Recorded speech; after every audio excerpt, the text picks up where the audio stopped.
OP Nayyar के संगीत की ये बानगी देखिए।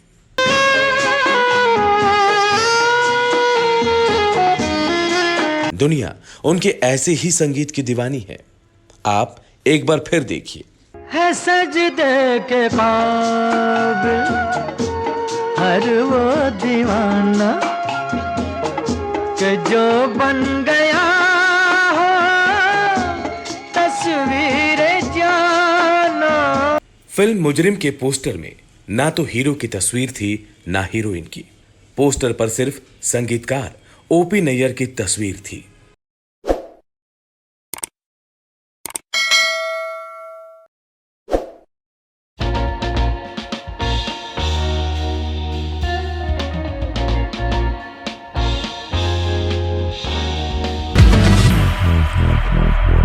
नमस्कार, ब्लैक एंड व्हाइट में आपका स्वागत है।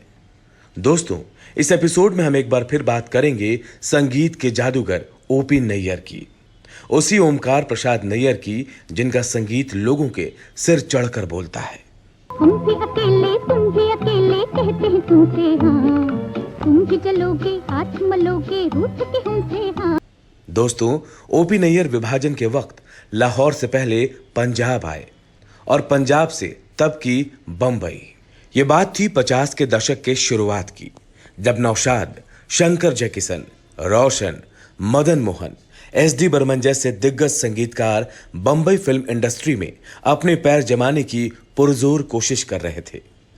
50 के दशक में हर संगीतकार हिंदी फिल्मों की गायकी में नित नए प्रयोग कर रहा था। आज अभी जिंदगी है जवान। हर संगीतकार अपने लिए एक आसमान की तलाश कर रहा था। आवारा हूँ, आवारा हूँ। ऐसे में नौजवान ओपी नैयर भी तब की बंबई में अपनी किस्मत आजमाने में लग गए। ओपी नैयर ने संगीत के अपने तरकश से एक एक कर संगीत की ऐसी धुनें निकाली कि जल्द ही लोग उनके संगीत के दीवाने हो गए। सुनिए मिस्टर चालबाज बनिए ना बड़ तीरंदाज। ओपी नैयर की शख्सियत दूसरों से अलग थी। वो अपनी शर्तों पर काम करते थे। उनके मिजाज में गर्मी थी। उन्हें जो अच्छा लगता वही करते, फायदे नुकसान की चिंता नहीं करते। लेकिन उनका संगीत दूसरों को आमंत्रण देता, प्यार का आमंत्रण। पुकारता चला हूँ मैं। ओपी नैयर की शख्सियत उनकी संगीत में ही झलकती है। उनके संगीत को किसी खांचे में नहीं ढाला जा सकता। उनके संगीत में पहाड़ी से नीचे गिरती नदी का जोर है, वेग है, शोखी है, तेवर है, रोमांस है, मस्ती है, एक बांकपन है।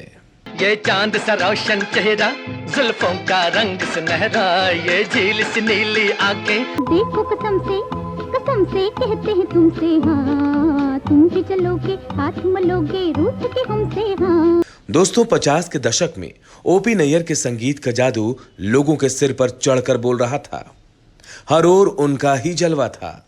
हर ओर उनकी धुनों, उनके संगीत के सुरों की ही चर्चा थी।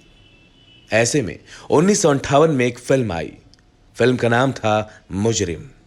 फिल्म के रिलीज होने के बाद फिल्म के पोस्टर जब दीवारों पर चस्पा हुए तो लोगों ने देखा कि उन पर सिर्फ संगीतकार ओपी नैयर की तस्वीर थी।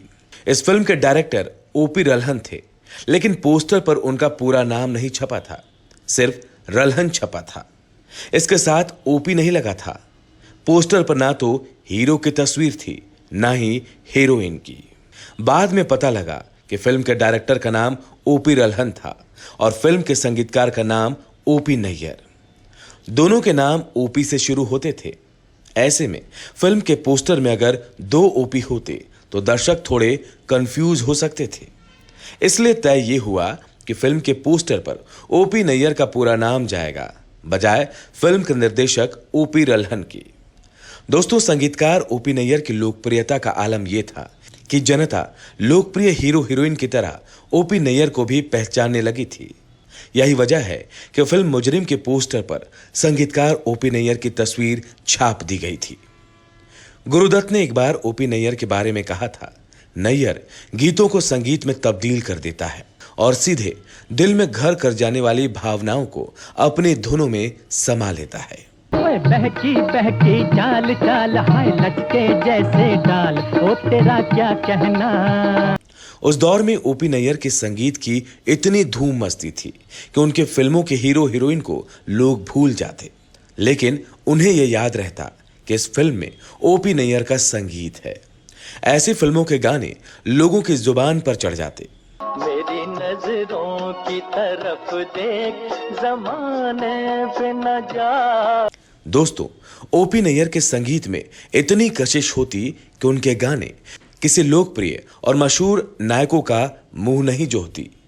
यही वजह है कि उस दौर के मशहूर नायक और नायिकाओं को पर्दे पर ओपी नैयर के गाने बहुत कम मिले। उस दौर में 3 नायक जनता के दिलों पर राज कर रहे थे: दिलीप कुमार, राज कपूर और देवानंद। आंखों ही आंखों में इशारा हो गया, बैठ बैठ जीने का सहारा हो गया। दिलीप कुमार, राज कपूर और देवानंद की तिकड़ी ओपी नैयर द्वारा संगीतबद्ध कुल 71 फिल्मों में केवल 4 फिल्मों में ही नजर आई। ये फिल्में थी CID, जाली नोट, दो उस्ताद और नया दौर। ओ पानी लेने के बहाने आ जाके तेरा मेरा एक रास्ता। दोस्तों, ओपी नैयर के गानों में ज्यादातर दूसरी और तीसरी श्रेणी के कलाकार ही पर्दे पर नजर आए। दरअसल ओपी नैयर के संगीत को पर्दे पर किसी बड़े सितारे के कंधे की जरूरत नहीं पड़ती। उनके गाने जिसे मिल जाते, जनता का प्यार उसी को मिल जाता। खिदमत में आपकी हुजूर, फिर वही दिल लाया हूँ। साथियों, ओपी नैयर के संगीत की रचना को 50 साल से ज्यादा हो चुके हैं, लेकिन इन गानों का जादू आज भी लोगों के सिर चढ़कर बोलता है। ओपी नैयर के बाद वाली पीढ़ी भी ओपी नैयर के संगीत की दीवानी है। ओपी नैयर उन्हें जैसे अपने गानों से अपने बारे में बताने की कोशिश करते हैं कि सब गम के मारे मुझे जानते हैं। दोस्तों, उस दौर में शंकर जयकिशन, रोशन, SD बर्मन जैसे बहुत गुणी संगीतकार थे, लेकिन लगभग सभी फिल्म इंडस्ट्री में किसी बैनर के साथ अपने आप को जोड़े रखते थे। उस दौर में RK, नवकेतन और BR चोपड़ा जैसे बड़े बैनर थे और संगीतकार इन्हीं में से किसी एक से जुड़े होते थे। यहां बताने वाली बात यह है कि संगीतकार ओपी नैयर ने कभी किसी बैनर की बंदिश में काम नहीं किया। छुपने वाले सामने आ, छुप छुप के मेरा जी न जला, सूरज से किरण बादल से पवन, कब तलक छुपेगी ये तो बता। दोस्तों, ओपी नैयर को रिदम किंग या ताल का बादशाह कहा जाता है। दुनिया उनके बारे में और भी बहुत कुछ कहती है।